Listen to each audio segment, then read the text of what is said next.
Tortured. It's From the Front Row with Johnathan T. Rokford.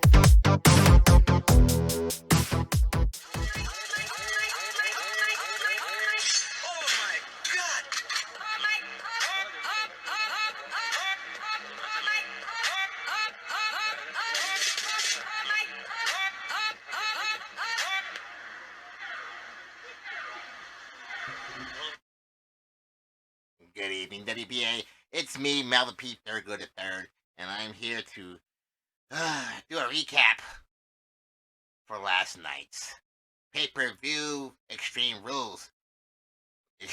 Extreme Snooze was more like it, as a guy was so just dead in the arena. I mean, they had moments, but for the most part, those idiots just couldn't get the crowd going, and I almost regret being here right now because I could have enjoyed something else. I could have been eating some cookies, could have some milk, but no, no. Of course, we had a dark match scheduled, and we didn't bother even turning on the lights because the competitors never showed up. So we just sat around and cleaned the ring up and got it ready and tightened up. Excuse me.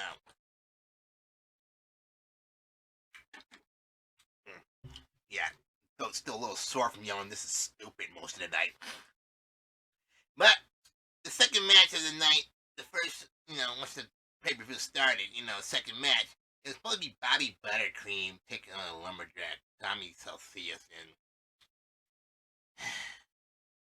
I can see what my Johnathan gets so frustrated when he's doing these recaps. I mean, good God, man, if you're gonna be in a league, at least show up to work. What the hell? I mean, but Bobby Buttercream was awarded the win, because the opponent didn't even show. Get these easy wins all the time.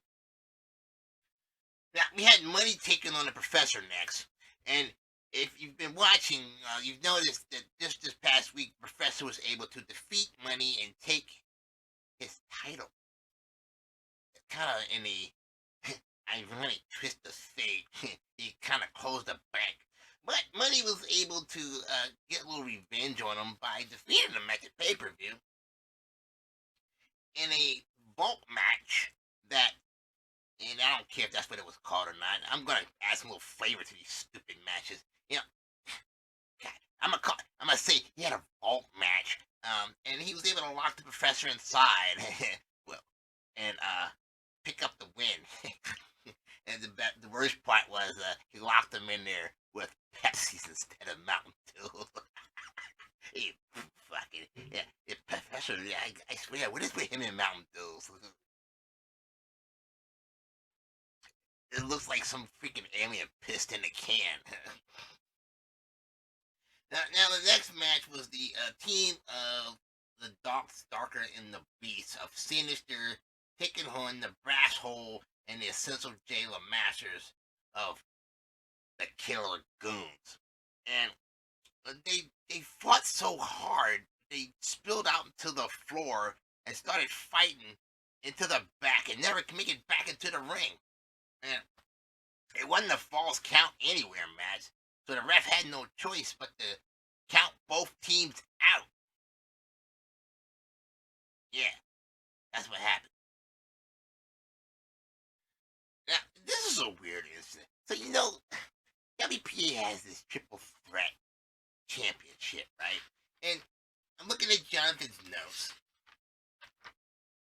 And it says here that, where's it at? It's in here somewhere. It says that the Wraith was just got the belt. He just won it. And so they were trying to find some competitors to face the Wraith. And they had a number one contender match for it. And, well, in the first one they had, nobody showed up except for one guy. So he was awarded a spot into the match. So they decided, hey, let's have some more matches to find two more competitors. Well, they couldn't find two more competitors, so they gave them three. So it'd be like 4 guys going up against a champion, which is ridiculous. Well, unless they take 2 of the guys from this match and the one guy that won this past week. Well, no, that don't make sense either. Well, maybe they'll take the champion, the guy that won last week, and one guy from last night and put them in the match. And then, depending on what happened then, they'll pick other 2.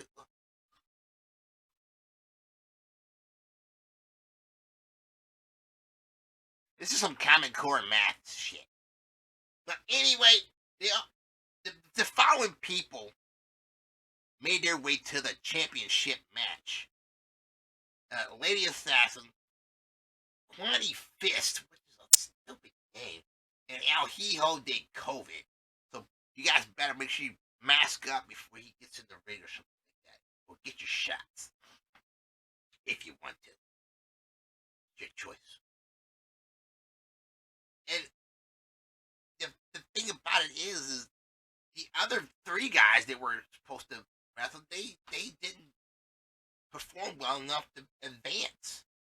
That was the Messiah. The Emperor was that's no joke. And Texas Hate You. Yeah, they wouldn't have made a good match anyway. I'm just saying. So we get on to the number 1 contender for the TV title next, and it was between Delirious and the Supreme Knight. And Delirious, the Prince of Crime. Wonder who's the king? Who cares? Anyway, beat the Supreme Knight, who, by the way, Mr. Knight, inquiring minds are kind of wanting to know. Do you even know that you have a Money in the Bank contract that you can cash in and get a title match with the world champ?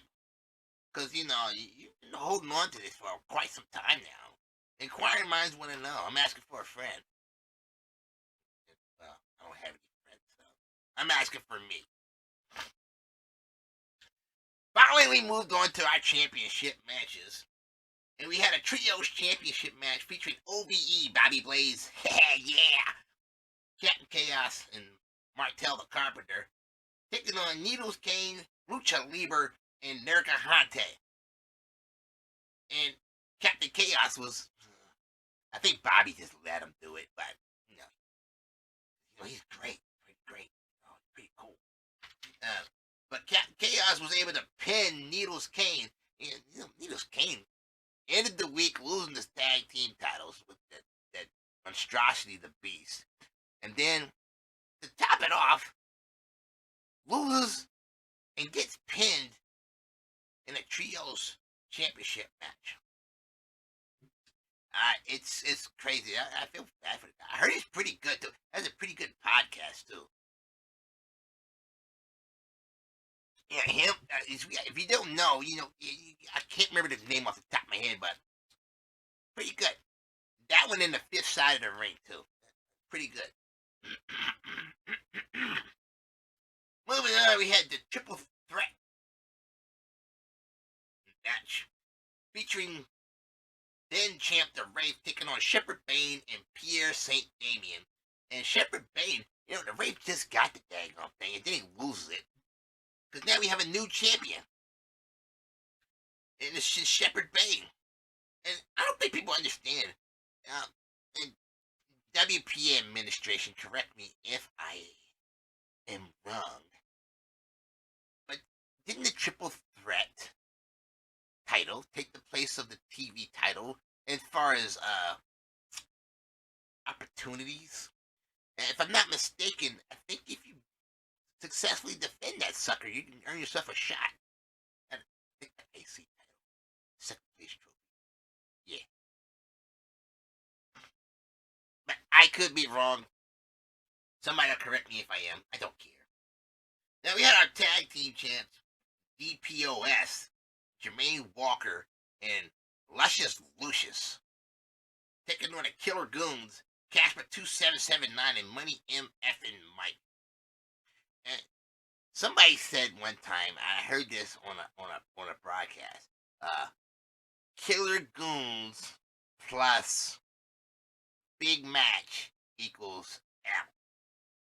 Well, I found the L. It's one of the L's in Luscious Lucius because he must have had three there because he gave one to the Killer Goons as they got Money Mike got pinned.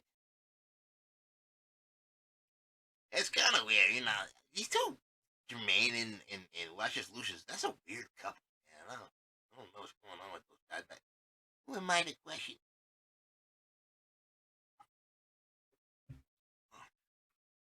Now, moving on to the next title match that happened, it was the Intercontinental title on the line with our new champion, Robert Isaiah Salea, taking on his challenger, the Thai Villain. That had to be the quickest Intercontinental title reign I've ever seen. I mean, come on, guy. You talked all that stuff. You had a bang bang match against Lucha Libre and defeat him, and then you come back for the pay per view and you stink it up. Are you going back on your losing streak? I hope not. That was pretty brutal.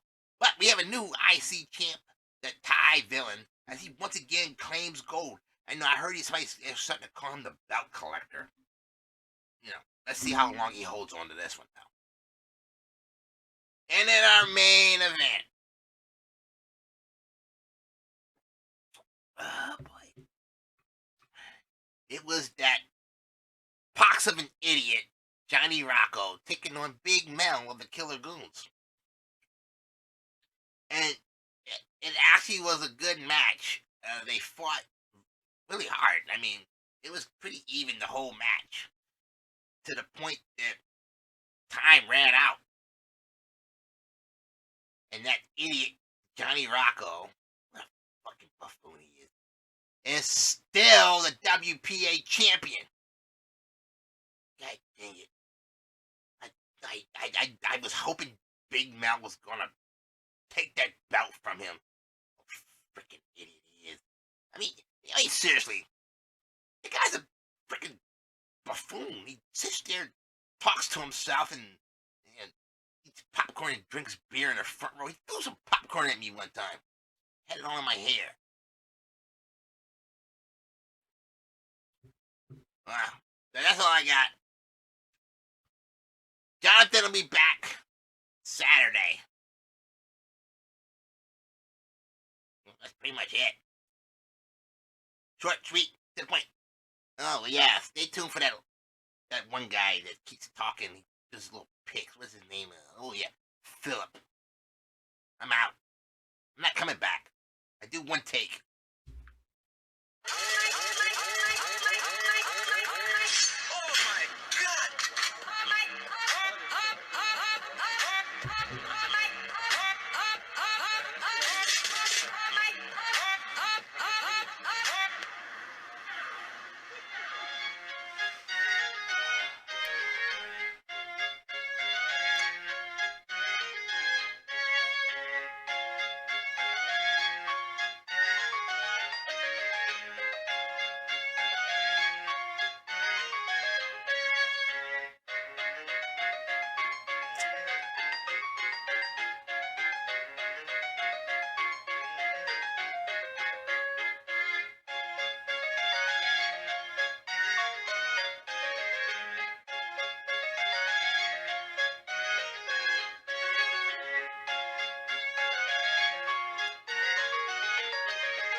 Good evening, WPA. It is I, Philip Alexander Carrington IV, gracing your ears once again with my exquisite presence.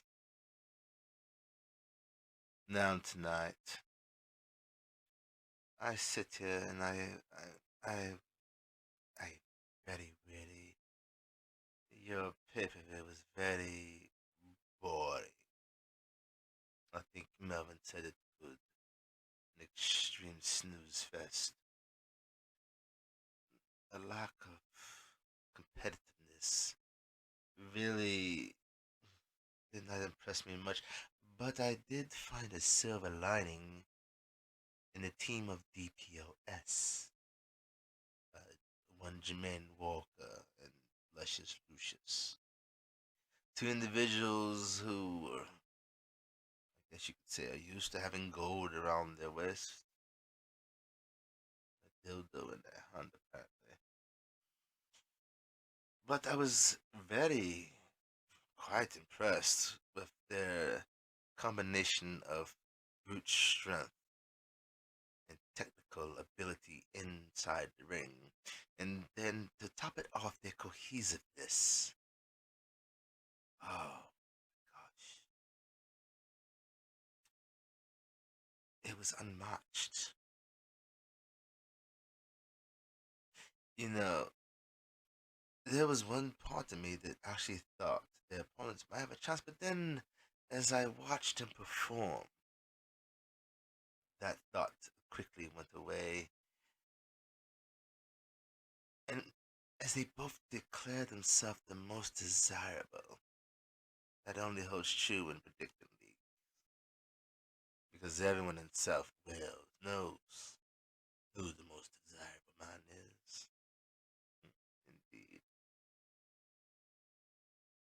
But Jess, out of all the matches, the team of DPOS is the one that impressed me the most. Now, if you want to be on my list, all you have to do is just impress me with your performance. It shouldn't be that hard, right? Until then, I will be watching. Good day.